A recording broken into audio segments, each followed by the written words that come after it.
Bueno, bienvenidos tanto a vosotros, Leonardos, como a los invitados, como a toda la gente que nos está viendo. Estamos tremendamente emocionados porque es la primera sesión que estamos haciendo en directo.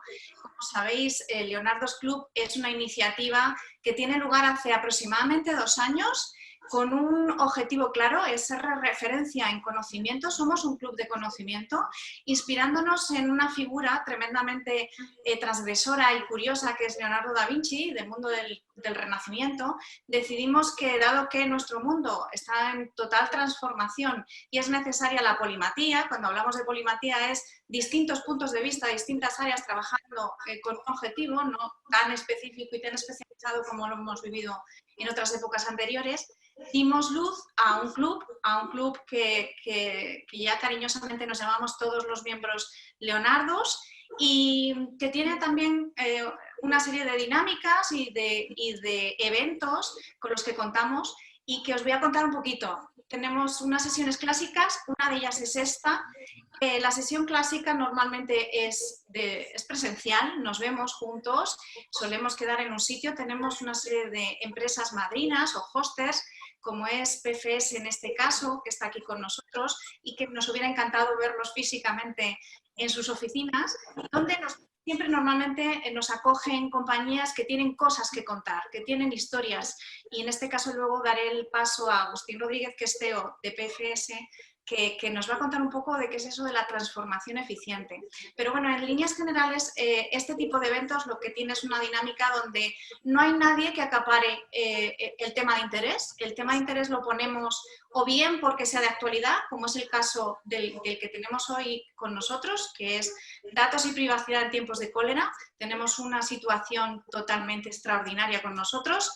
Y por otra parte, otras veces es porque el propio Leonardo lo está poniendo encima de la mesa y dedicamos ese momento a profundizar en el tema, pero profundizamos en el tema de una forma muy dinámica.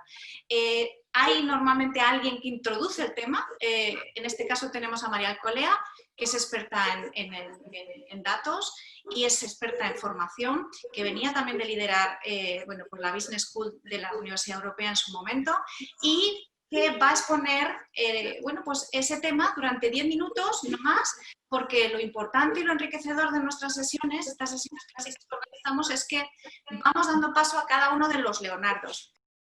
Me gustaría decir que no existe transformación eficiente sin mirar el dato.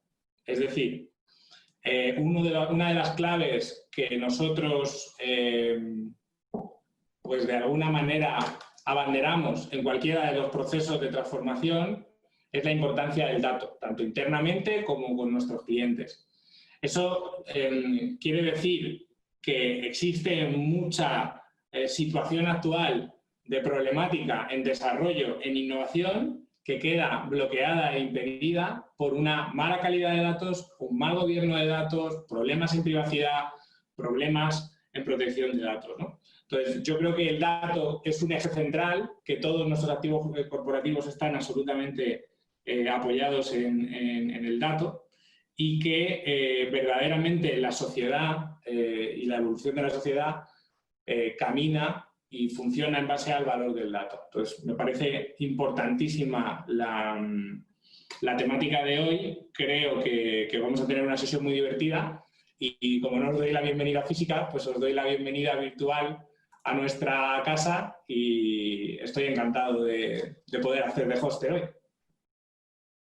Sabéis que tenemos una normativa, que es el Reglamento General de Protección de Datos, que cubre a toda Europa, ¿vale? Sabéis que se promulgó en el 18, no voy a dar aquí una charla jurídica, ¿vale?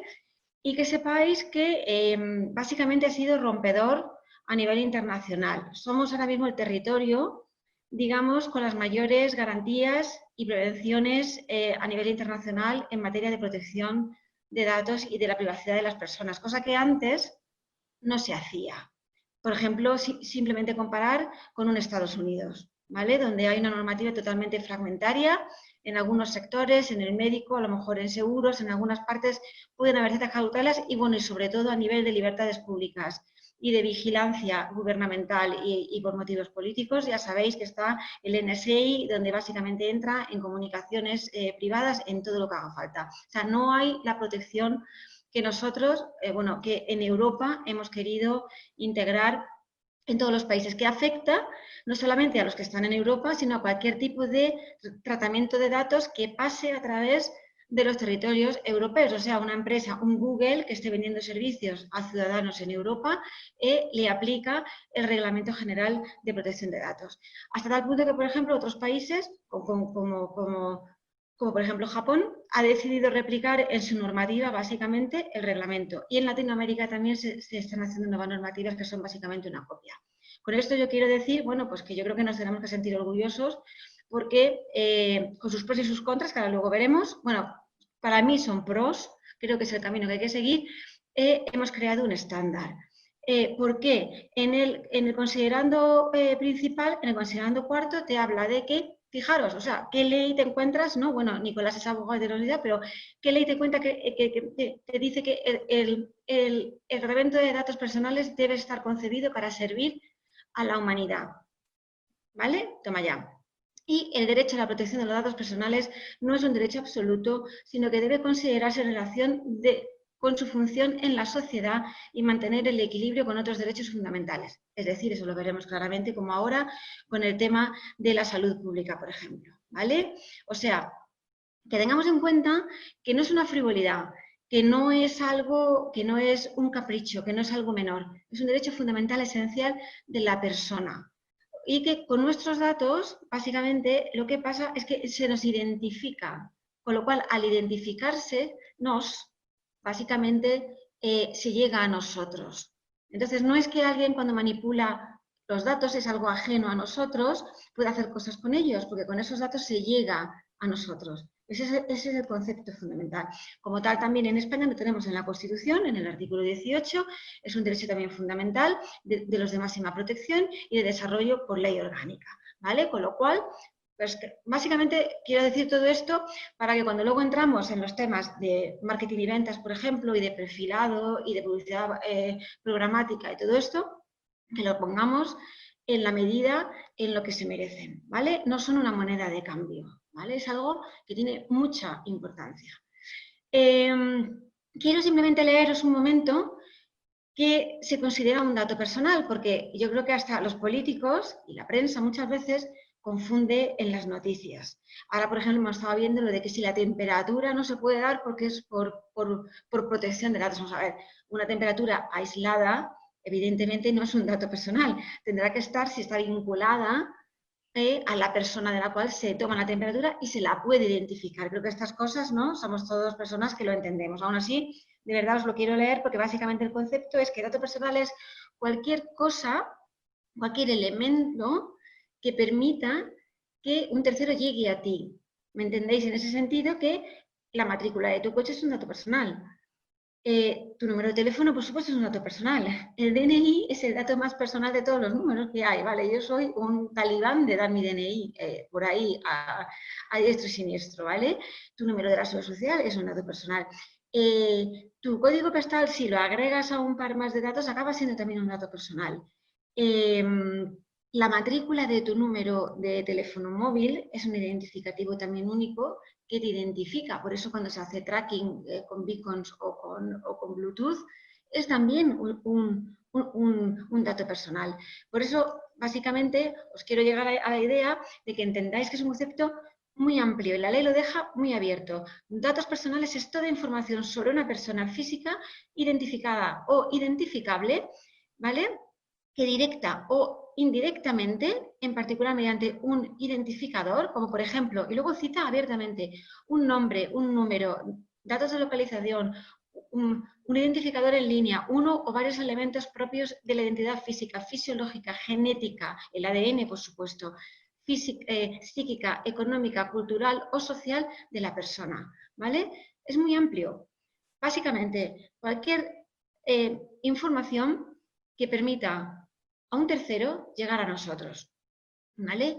Entonces, en cuanto a algo que se considera dato personal, tiene que ser tratado con el mayor de los cuidados. Es como si fuera un tesoro.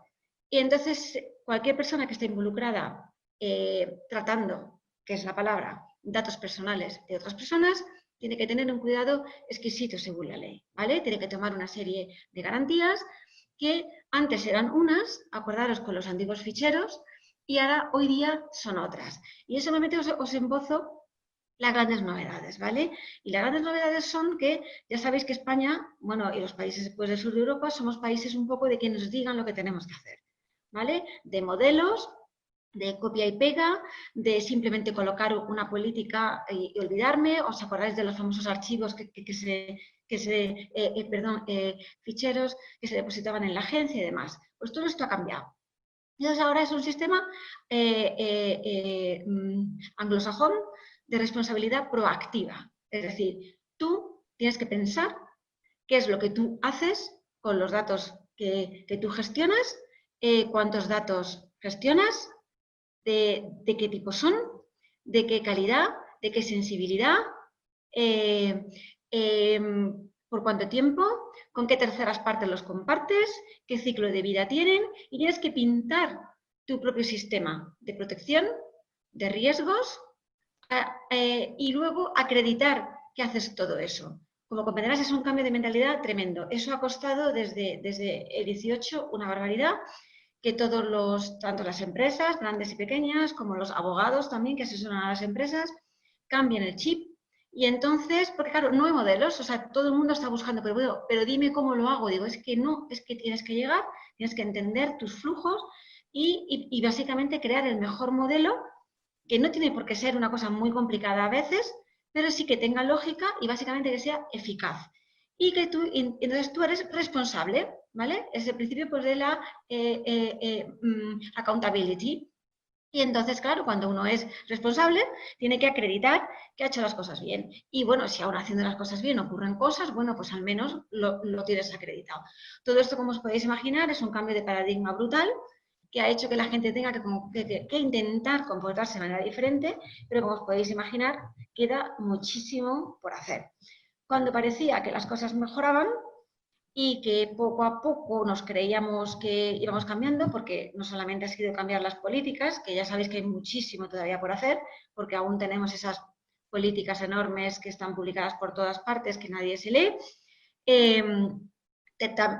Luego también está el reglamento de e-privacy que afecta a todas las cookies, ¿vale? Que también es otro tema que queda por solventar. Yo creo que la clave en todo esto está en la confianza, ¿no? En quién es el que va a hacer toda esa recopilación de datos y cómo lo va a hacer, y en qué grado el que los entrega esos datos confía en que esa gestión que se va a hacer va a ser la adecuada, ¿no? Y por eso yo creo que muchas veces cuando alguien te pide determinados datos, eres capaz de darlos. María nos habla de temporalidad. Y temporalidad, pero ¿hasta cuándo? Decía Yuval que en Israel, él es israelí, en el año 48, después de la guerra, se hizo un estado de emergencia por la necesidad. Y era una situación temporal. Lo quitaron en el 2011. Entonces, ¿cuánto tiempo dura la temporalidad? El dato es una herramienta de comunicación. Lo que pasa es que creo que también hay que calificarlo y no nos vale el Big Data, nos vale el Smart Data, nos vale el dato inteligente, el dato transparente, el dato que está bien cualificado, el dato que, como decía Carlos, está bien segmentado y que se utiliza adecuadamente. El dato está para quedarse, que es importante conocernos y saber para qué utilizamos el dato, pero no pervertirlo y no manipularlo solo con un fin, que es el fin de mercantilismo y de poder vender a toda costa. Entonces, bueno, pues cada uno yo creo que tenemos que ser conscientes y consecuentes con lo que compartimos nuestros datos y con los datos de los demás, cómo queremos utilizarles para su bien, no solo para nosotros. Me gustaría hablar de tres ámbitos, ¿no? De una forma casi telemática y muy rápida, ¿no? Uno, todo lo que tiene que ver con la regulación, que en la medida de lo que podamos, que podemos poco, como decía Luis, pues tenemos que exigir que sea una regulación que llegue hasta donde tenga que llegar y que nos permita tener esa seguridad y esa privacidad. Entonces, la verdad es que eso lo veo un tema complicado porque es muy difícil llegar y hacer que esa legislación, más allá de... Es un gran paso, como decía María, la nueva legislación de hace 2 años, y que yo cuando estaba en el en el Santander pues era uno de los temas a los que más tiempo le dedicábamos, pero que esa legislación sea realmente algo que nos dé esa seguridad y esa privacidad en los límites y hasta donde tenga que llegar, ¿no? Yo creo que eso es muy importante. Después está el siguiente ámbito, es el ámbito nuestro a nivel personal. Y entonces esto también nosotros somos el elemento activo, no somos pasivos, que muchas veces parece que las cosas no vienen dadas, ¿no? Entonces yo hace como un mes, una cosa así, sacaba un post en el blog que decía, ¿verdaderamente merece la pena? Entonces es que esa es la reflexión que nos tenemos que hacer muchísimas veces. Cuando das en el acepto, ese es de lo que digo yo del acepto no aceptado, pero aceptas. Y entonces lo que tienes que pensar es si lo que estás aceptando, si el beneficio o la experiencia que te va a dar ese acepto merece la pena. Porque lo que está claro es todo lo que estás aceptando. Entonces luego no te puedes regar las vestiduras de que me pasa esto o me pasa lo otro. En un momento determinado has querido disfrutar de algo y a lo mejor te ha merecido la pena, pero yo creo que la reflexión en general de si esto merece la pena, pues nos la hacemos muy pocas veces. Y estamos más en este impulso de que quiero disfrutar de algo rápido y lo otro, bueno, ya veré o ya me daré de baja o ya veremos cómo lo gestiono, ¿no? Entonces, es la reflexión de que no somos un elemento pasivo de lo que ocurre, sino que muchas veces somos el que activamos esa intrusión en nuestra privacidad. Y después el tercer ámbito que me parece tremendamente relevante es el de la empresa. Entonces aquí solo un flash. O sea, ninguna empresa se puede transformar digitalmente ni estará preparada para el futuro inmediato, y el futuro inmediato de la semana que viene, si no hace una gestión inteligente de los datos. Hemos empezado hablando de que nuestra ley de protección de datos hablaba de algo tan importante como servir a la humanidad. Creo que por ahí deberíamos empezar, ¿no? Que esa privacidad del dato tiene que servir a la humanidad. Luego hemos hablado también de confianza, ¿verdad? De que al final la confianza hace que nosotros te damos los datos, pero para eso necesitamos confiar en el sistema y tenemos que confiar en el Estado. Porque mira, una de las cosas que he estado recientemente en una multiconferencia con una persona de China, es que tiene una confianza ciega en su gobierno, no les importa ceder sus datos ni obedecer porque hay una confianza de que el gobierno vela por su seguridad y esa es la creencia que ellos tienen y esa confianza es sobre la que hay que construir, ¿verdad? Y no hablamos de otra cosa más que de una emoción, que luego hemos visto que podía ser directamente tener un impacto en otro sentimiento que se llama satisfacción de ese cliente o de ese usuario que en un momento dado al ceder los datos no solamente siente al final confianza, sino que puede verse mucho más satisfecho con la gestión del dato. Luego hay una cosa muy interesante que también ha surgido y que nos vuelve a poner al inicio de la sesión, a eso que ha dicho Agustín de eficiencia. Al final, si nos planteamos las cosas con un propósito y también la gestión de los datos, a lo mejor resulta que somos mucho más eficientes. Y vuelve al tema de bueno, pues tener que hablar de filosofía, conocimiento, ¿verdad? Y de decir un paso atrás antes de hacer las cosas. Y me ha gustado también muchísimo una cosa que hemos mencionado, todo el tema de la reputación y la gobernanza, ¿no? Cómo eso podemos llevarlo también a una figura que se pueda crear después de esta sesión, que tengamos la posibilidad no solamente de hablar de otra cosa, hablar de Smart Data en lugar de hablar de información y privacidad de datos, sino realmente darle la vuelta, ver los datos con propósito, sino además tener al defensor de la privacidad, que a lo mejor el defensor del pueblo, en la situación hacia la que vamos, hacia futuro, tendría que convertirse en el defensor de la privacidad del ciudadano, ¿no?